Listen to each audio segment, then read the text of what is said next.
So, if we talk now about the underground nuclear explosion, we will see a different picture.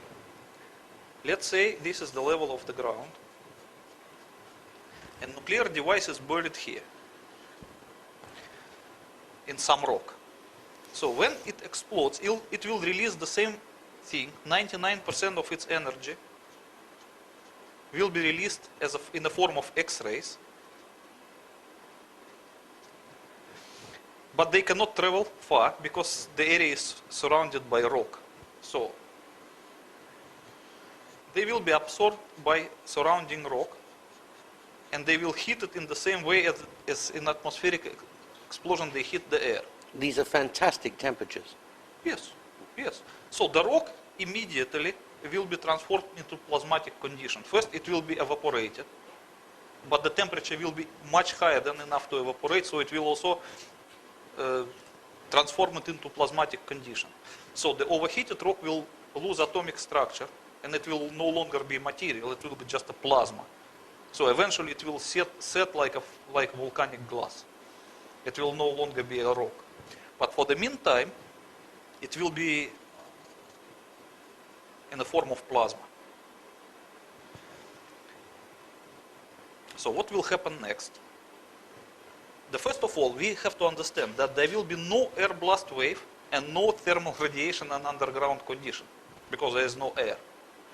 The third thing is the ionizing penetrating radiation. It will be, but it cannot travel because it will be stopped by the rock. So the first three destructive factors of the typical nuclear explosion would not exist in underground conditions. Yes. Okay.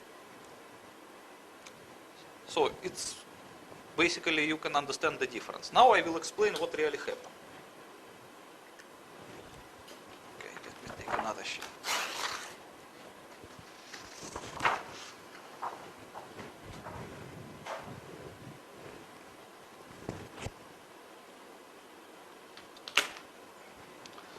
Okay, now we forgot about atmospheric nuclear explosion.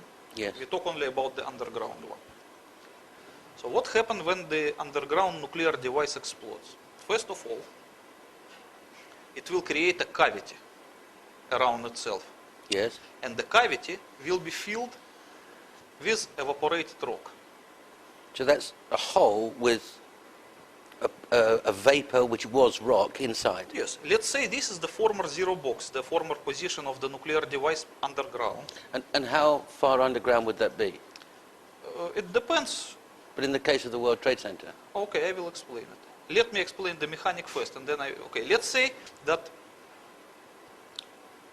you can calculate the amount of the rock that could be evaporated by the nuclear explosion. So 1 kiloton of nuclear explosion can evaporate about 70 tons of dry granite rock.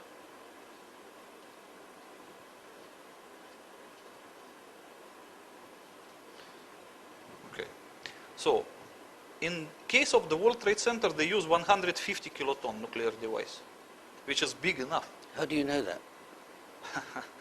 Because, as I told you, from my former service in the Soviet nuclear intelligence, I knew about the nuclear demolition of the World Trade Center. And you That's knew why exactly the yield. Yeah, I knew the yield. It's 150 kiloton. At first, and the second, that according to the peaceful nuclear explosion treaty, there was a limitation. You could not use more than 150 kiloton for. Oh, so that's the largest allowed. Yeah, the largest allowed by the treaty. So that's by two ways I can prove it. Okay, so 150 kiloton could evaporate enough granite rock to create a cavity of 100 meter in diameter. Yes. Or 50 meters radius. Yes. Easier. So, what happens? If this is the former position of nuclear charge, when it explodes, as I explained previously, it's 99% of its energy carried by X-rays will be absorbed by surrounding rock. The rock will be overheated and evaporated. So, 150 kiloton can create a cavity of 100 meters. And these 100 meters will just remain as a cavity underground. That is, as I told you, that in Soviet Union they use this technique to create underground gas holders. Yes. Besides of making the hole, it will also make it sealed, because the walls of the cavity will be covered by a kind of volcanic glass, which is made more or less hermetic. Airtight. Yeah, it's just perfect thing to keep gas. Yes. Okay. But it should be understood two things. What at first moment there will be a primary cavity that will result from disappearance of evaporated rock. But it will not be empty. It will be filled with the gases, the former rock now in gaseous material. Yes. So let's say this is the primary cavity, filled with the rock, now in gaseous form, and under very high pressure. So this high pressure of the rock will tend to expand the cavity to every direction, just by the pressure. And eventually it will succeed to expanding the cavity to its secondary size. So this is the primary size of the cavity, and this is the secondary one. Yes.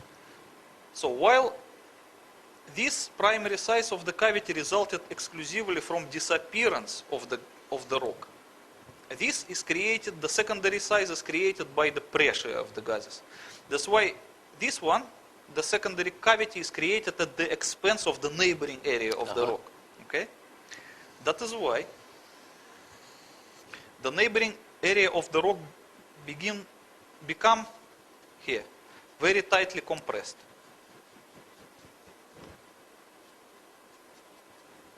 Yes.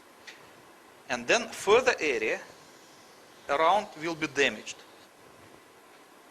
to a lesser extent than the first. The actual rock itself will be damaged. Yes, because when the cavity expands itself by the pressure of gases from primary size to secondary size, it does so at the expense of the neighboring area of the rock. Understood. So it will crush the neighboring area. It will compress it. So it's actually compressing the granite on itself. Yes, of course, because the primary cavity expands to the secondary cavity, Yes. and then the next area will be just compressed. It's just pure physics.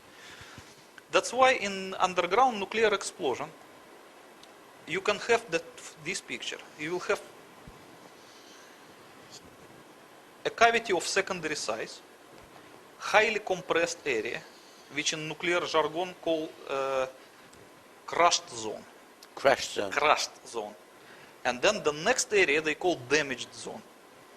So the fillings within the crushed zone is a completely pulverized material. It's like microscopic dust. Micron size of each particle. Irrespectively of the kind of material. So it doesn't matter what it is. It doesn't matter. Steel, granite, concrete, human beings, it doesn't matter. And that dust, I mean, how the particle size, how big would it be? A few microns. It's like a microscopic size. But just to help us, how big is... It is just like if you compare with the human hair. It's smaller than that. It's smaller than the diameter of the human hair. Okay. It could be 100 microns or And that's 80 microns. pulverized. Yes, that is the feeling of the crushed zone, is a completely pulverized material. Okay. And then in the damaged zone, it is just like a disintegrated rock. It can be broken into any small piece, but not microscopic, just like a debris. Yes. And then the area around will be relatively undamaged. So the resulting picture of the underground nuclear explosion is this. Since these parts do not reach the Earth's surface, no penetrating radiation can go around. But it's still there. Yeah, but it will be absorbed by the area of the rock.